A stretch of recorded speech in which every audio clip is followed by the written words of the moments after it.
Yes, indeed. All All right. right. Nelson George, we'll be back. I'm going to take a trip to Brazil, literally and figuratively, next week to Brazil. But we're going to take a trip to Brazil right now with Elieffy and DJ Lele.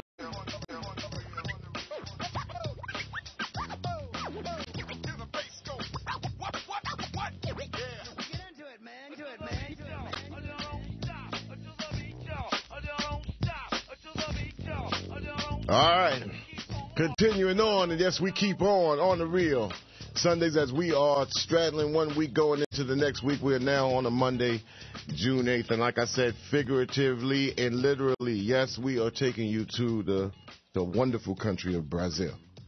And I am actually on my way. My wife is actually doing a keynote speech at a conference in Rio. So actually, I'm on the bird to head on down to our brother and sister nation. Yes, our brother and sister nation. Talking about Brazil. And a wonderful film has come out by some people who have appeared on the reel before. Great people, great brothers and sisters. Estilo Hip Hop, a feature-length documentary that chronicles the lives of three hip hop enthusiastic people from Brazil, Chile, and Cuba who firmly believed that hip hop could change the world. And as we delve into the lives of Elieffy, Guillermo Oculto, and Magia, we learn of three inspirational leaders responsible for mobilizing young people to become politically active. However, the personal issues affecting the three rappers proved to be as overwhelming as the challenges posed by their political work. And as the stakes assume a greater risk, Elieffy, Guillermo, and Magia make life-altering decisions and ultimately impact the course of their lives and that of the hip-hop movement. And we have on the reel, welcoming back Thank you. my brother and sister, DJ Lalo, and Elieffy, and the producer V, co-producer V, that worked on this wonderful film. And I thank you for sending it to me. It was like checking my family out in the latest ongoings. What's up now? Thank you for having us on, Chuck. We really appreciate it. So yeah, V and I started working on this film, on this documentary, in 2001. It took us about 7 years to finish it. And it's going to premiere nationally, or broadcast nationally rather, on the PBS World channel. Oh, that's great. On June 28th. So folks can, check their local listings at 10 p.m. It's a Sunday night.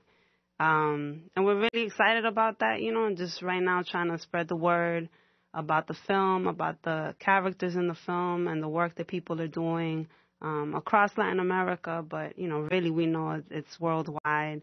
And, that's pretty much the goal and the message. Could I ask a question I probably asked y'all before? When you first visited and came to the United States, what did you see? Where was your excitement about it, and what was your disappointing aspects of seeing hip-hop and rap in the United States? Because when you look at the film, you're seeing real people doing real things with their families, trying to make ends meet, and still loving the hip-hop and knowing that they got to speak for the people. Even if you look at New York, or the major, what is supposed to be commercial hip-hop scene, that is absent. What were some of the things that enlightened you and some of the things that disappointed you? And what year was that anyway? Well, we started filming from 2001 to 2008. V and I are both New York, born and bred pretty much. Well, we weren't born here, but we were bred here. We Back and forth. Boom, yeah, boom, boom. We've been here since we were really young. So actually that question of what you thought when you saw U.S. hip hop, I think Elieffy might be the better person to respond to. So Elieffy, the first time he came to the U.S. was in 2001, around there. And he's just saying his first reaction was sadness when, he realized what U.S. hip-hop, at least on a mainstream level, was looking like and what it was talking about and representing. Because for them, hip-hop and Black America in a lot of ways has been a point of reference about, for self-esteem and, Black pride and struggle, really, and political movements. And to get here and not see any of that really reflected in hip hop was a great disappointment. And especially coming to New York. And my apologies, Eliefe, because last time we interviewed, I said, I'm gonna work on my Brazilian Portuguese patois. And Eliefe's already like, yo, dude, I done learned this much English. What's up? You can kick it to me. I'm trying every day, man, but I'm still in process. You are wonderful, bro. You are wonderful. And going back, and I'm asking V, Lalo, and Eliefe, the language barrier. Do you think that seriously that Americans don't work hard enough for realizing the rest of the world? Because if that language barrier is kind of knocked down, most people here would just look at Brazil as just being like the same country for black people. What would you say, V? I think the way that we live in right now is a reflection of like the society. Not to get super political, but a capitalist country focuses on the individual and not the larger community. So, through our school systems and the workplace, we're always sort of like taught to just look out for self. So when you look out for self, you're not really trying to like learn too much about other folks. So, Lloyd and I always talk about that, me and DJ Lalo, that in other countries, people know more about American culture than we do sometimes because they're looking at liner credits, they're looking at magazines, they want to learn, they want to absorb stuff, and they've been watching movies with subtitles for years, and here we are, making a film about the rest of the world, but people in our own communities are like, man, yeah, subtitles, man, I gotta read.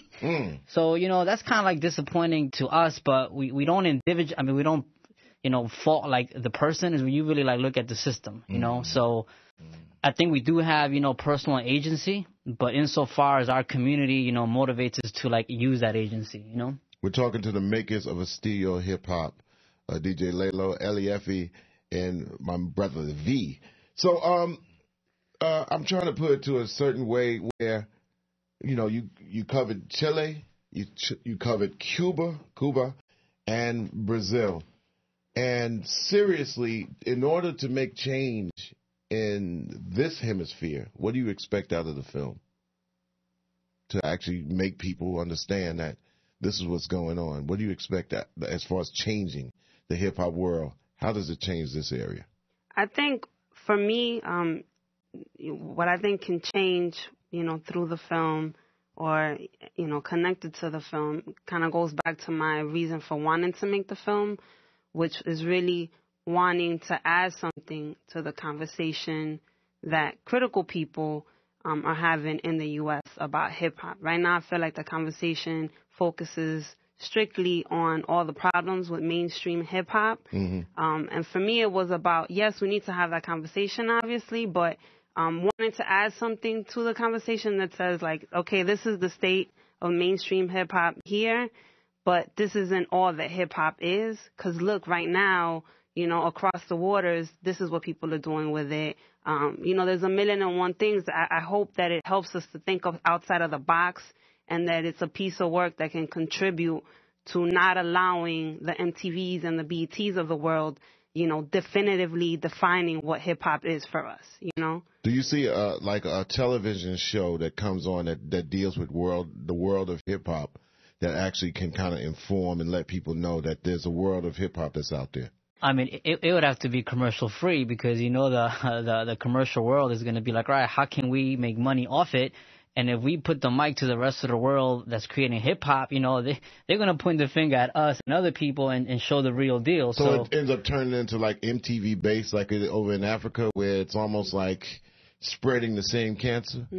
I do think, though, there are a lot of opportunities right now that we have through the internet, and how democratically, quote unquote, people can share and disseminate information through the internet. And I think that really for us, as people that have a message, of community and of change and of struggle, is a huge opportunity, if we could learn how to strategize and take the opportunities to work with each other on united fronts, as opposed to constantly sort of tearing each other down because of small differences. I think we could do a lot, because right now we don't have to depend on a CNN, to get our message out. Right. You can through grassroots, promoting stuff, disseminate your message to tons of people. And I know I'm one of your tons of people because I get all your emails. And you can take this radio show right here on airamerica.com, catch the archive and the podcast, add it to your website, and send it around. We're going to hold you over for another segment. We'll be back with the makers of Estilo Hip Hop, V, DJ Lalo, and Ellie Effie, who is way past me, my promise to my brother that I would actually pick up on his language like he on mine, but he's way past me. And I'm going to Brazil with my head between my legs. We'll be back on the Real Air America Radio.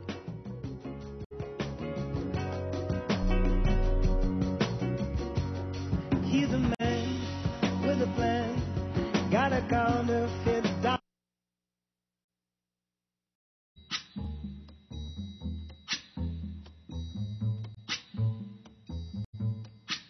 When the night has come. That's right. Welcome back to the Social, Cultural, Often Political Talk Show on the Real. Later on, we got Miss Jennifer Johns and also Rob Principe of, he's a co-founder of the Scratch Academy. And right now, we are with the makers of Estilo Hip Hop, V, DJ Lalo, and Ellie Effie.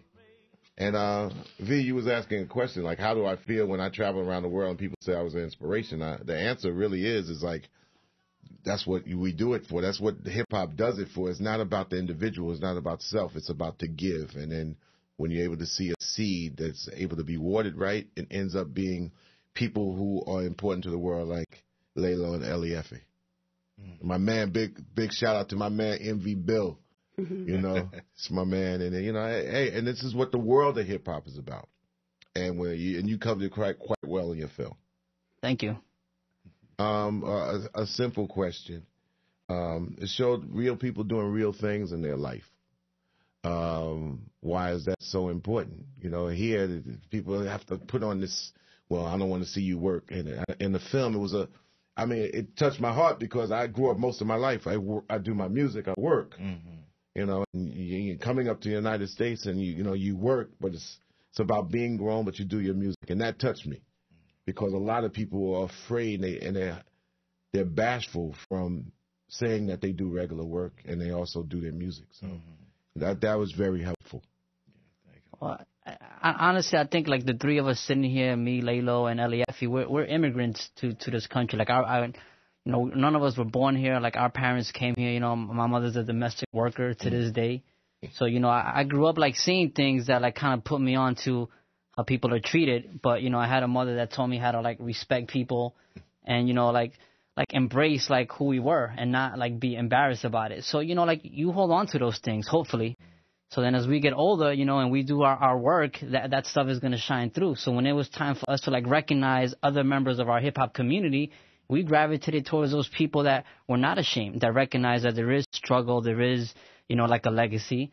And, that's why we chose those folks. I mean, there were plenty of people to, like, think about, that look good, rap well, that had the fancy car. But, that's not, our politics, And you told the real story and paid homage to your former group. And so when they actually see this, they will see this. And what do you think they would see when they see the film? O que você acha que o DMN vai ver quando eles vejam o filme? Porque, presta honra ao trabalho do DMN. Eu acho duas coisas. A primeira coisa é que vai fazer com que o grupo retome e comece e volte a ter força, a acreditar nos princípios que o grupo tinha, que fez o DMN ser o que foi, que é no Brasil. I think two things. I think for DMN it will serve as a constant reminder of where we, as a group, where we came from and why we started, and hopefully it will strengthen that again in the group.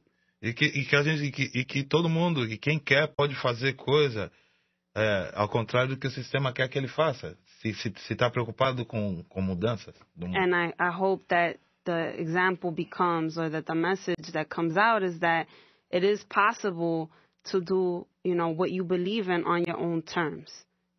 Right. That may not get you, the car or the mansion or whatever. It may not. Who knows, right? But at the end of the day, it is possible to be happy, to be a satisfied person, to be a meaningful person to your family and your community, and to still hold on to your beliefs and do things on your own terms. a lot of times we get told that that's not possible. You know what I mean? Like there's no way to do it on your own terms. And, you know, basically we're kind of trying to say, don't believe the hype.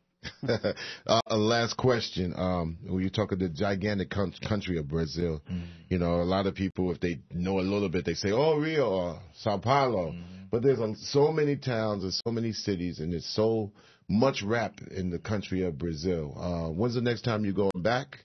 And, you know, and tell me about some of the other areas. Of course, some people know about Bahia. But, you know, when you go back with the rap, what are you looking to accomplish with this in the film as well as your next album?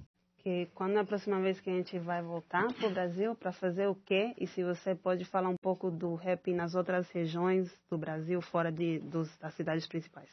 Então, a ideia é voltar em setembro, né? Com o lançamento do álbum, do meu álbum. Eu acho que lugares que o hip-hop é muito forte hoje no Brasil é o norte. Que eles não estão fora de toda essa mídia que bombardeia, que esse comercial hip-hop que atingiu São Paulo, atingiu o Rio, né? Que chega mais rápido. E eles continuam fazendo coisa com a realidade deles e lutando com resistência, né? Que se em São Paulo era difícil, imagine quem vive no Nordeste fazer hip-hop. Yeah, so the next time we are going back to Brazil is hopefully sometime between September and November to release Elief's first solo album after having been in DMN for, I don't know, like 15 years or something. And Saving me a little verse. And saving Chuck D a little verse, of course. A big verse, yeah, a big verse. Wow. And hip-hop is really strong in the north and the northeast of Brazil. And it has its own sort of, you know, flavor and identity because it is farther away from the main cities, which means that it's farther away from U.S. cultural bombardment, which means that people can, you know, kind of spread their wings a little more autonomously. I will look to go there, and all the best to you with peace and love. V, DJ Lalo, keep me on the email list. You got it. Say that verse for me. I'm going to try to, get my, my patrol up. All right. All right. All the best. Thank you, Chuck. Thank you so much. Estilo Hip Hop. Oh, website real quick. EstiloHipHop.net. ESTILO hiphop.net. And then catch this broadcast, especially on that website as well. June 28, 10 p.m., people. All right, on PBS.